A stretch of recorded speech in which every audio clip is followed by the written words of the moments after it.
রাজ্যের মহিলাদের জন্য লক্ষ্মীর ভান্ডার প্রকল্প। অভিযোগ, মেয়েদের প্রকল্প হলেও টাকা ঢুকছে পুরুষদের অ্যাকাউন্টে। ময়নার দক্ষিণ হরকুলি গ্রামের বিজেপির বুথ সভাপতি অশোক দাসের ছেলে শ্রীকান্ত দাস এই ঘটনার মূল চক্রী। অভিযোগ, খানাকুল ব্লকের বিডিওর লগইন পাসওয়ার্ড হ্যাক করে এই কাণ্ড ঘটিয়েছে শ্রীকান্ত। বিজেপির বুথ সভাপতি অশোক দাস সহ 12 জনকে লক্ষ্মীর ভান্ডারের টাকা পাইয়ে দিয়েছে শ্রীকান্ত। ঘটনাটি সামনে আসতেই পলাতক শ্রীকান্ত। টাকা পাওয়ার কথা স্বীকার করেছেন বিজেপির বুথ সভাপতি।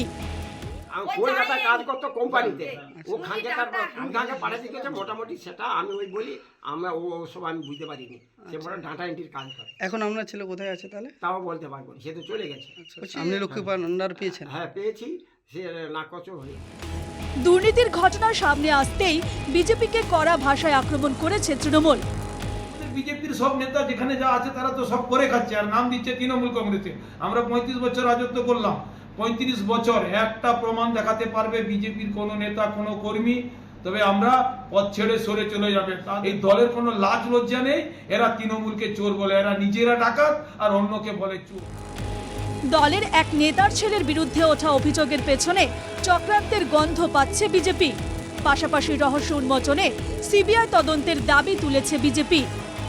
বিজেপির বুথ সভাপতির ছেলে যদি দোষী সাব্যস্ত হয় তার বিচার হবে, যদি আইনের পথে চলবে, সে যদি দোষী সাব্যস্ত হয় তার শাস্তি সে পাবে।